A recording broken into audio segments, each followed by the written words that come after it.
Hello. How are you doing? Sorry this about is that. Dog. My favorite memes of all time.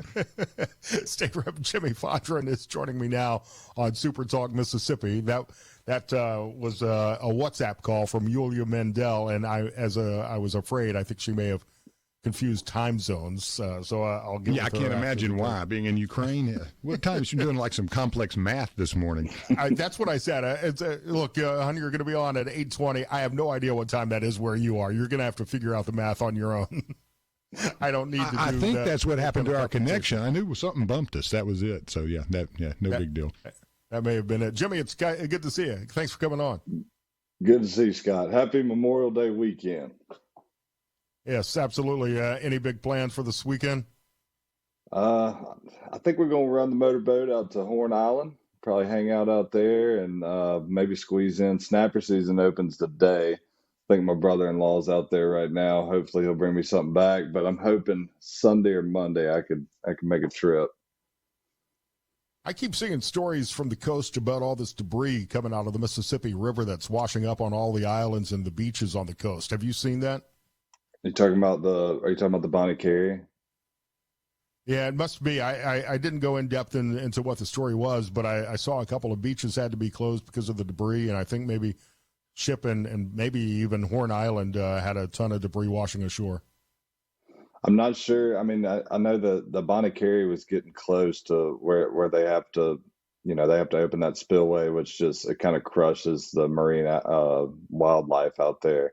And luckily, last I heard, it stayed below level where they didn't have to end up opening. But in the past, it's ruined.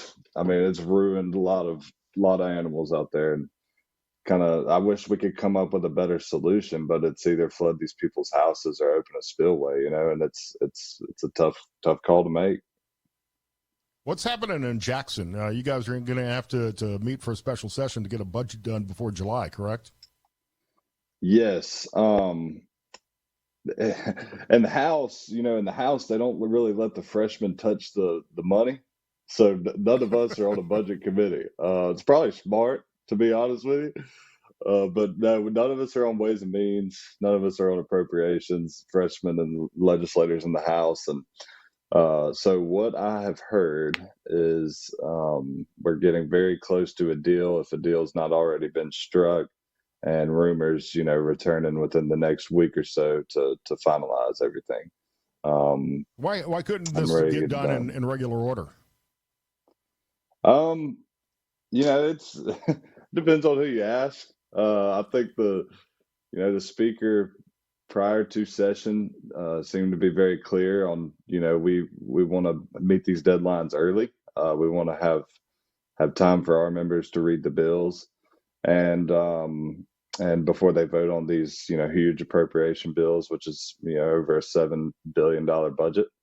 And then the other chamber was sticking with tradition and expected a conference weekend. And then after that, that muddied the waters. And then you have the way the tax bill got passed. I know the Senate wasn't a big fan of that, and it seems to have some spillover into budget negotiations. But like I said, I mean, that's almost from the outside looking in, just because we're not on those committees as freshmen. But the tax bill done was a big deal. That's passing the elimination of the state income tax has gotten national recognition, and I think is really going to be a long-term benefit for the state economy. It's going to be awesome. I think eliminating the income tax, I think there was appetite in the House. You could have done that immediately if you structured the bill right. The biggest thing in that bill I thought that was very important was the MDOT direct stream of revenue. They've kind of been shooting from the hip every year, wondering what their general appropriation is going to be. And now we've got a dedicated stream where, they're getting additional, I think it's like over $200 million a year.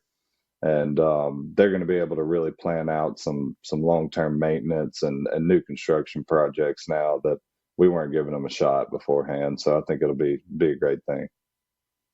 What else is on the agenda for the special session? I believe I saw something like 100 bills need to be passed.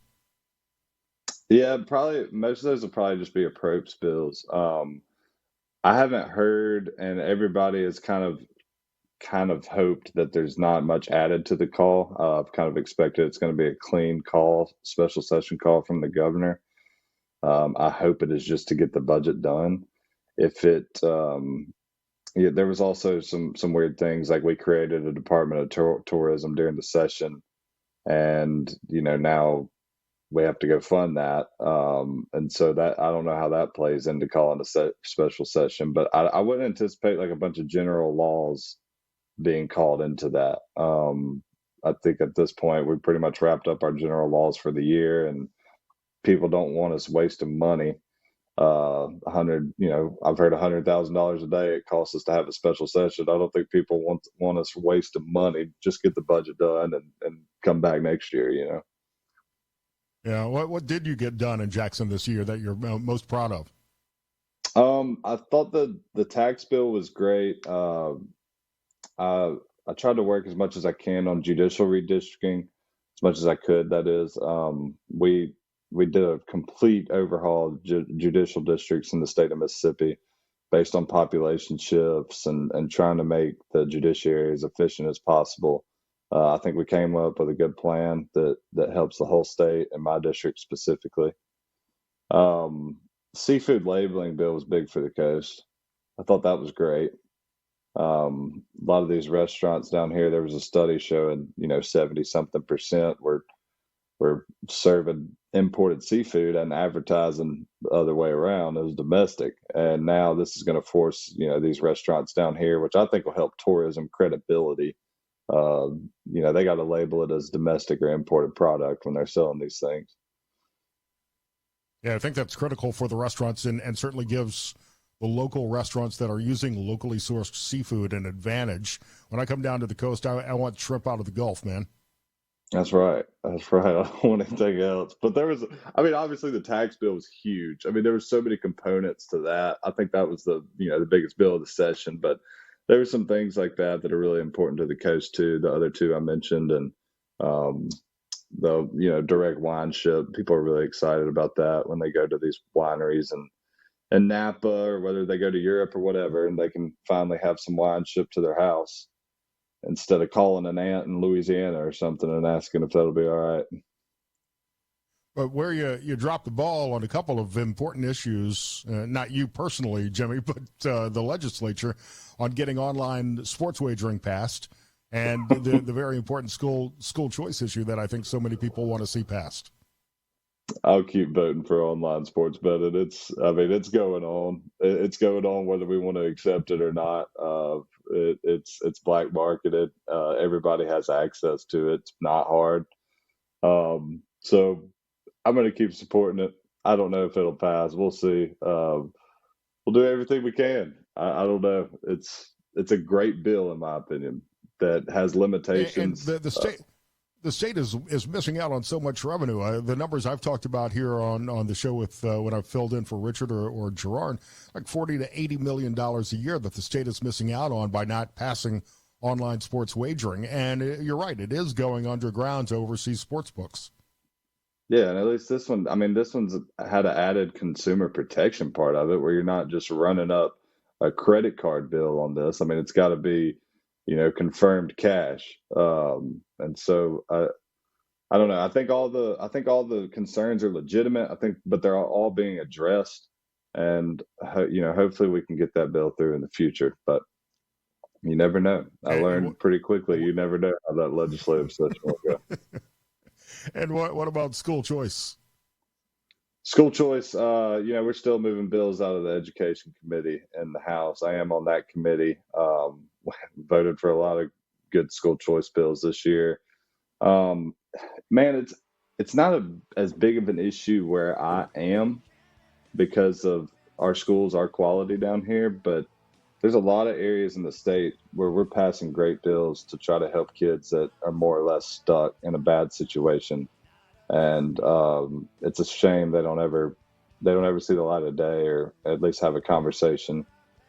But there might be an appetite for it over there right now, but maybe something will change, and I think we'll still put good bills in that direction.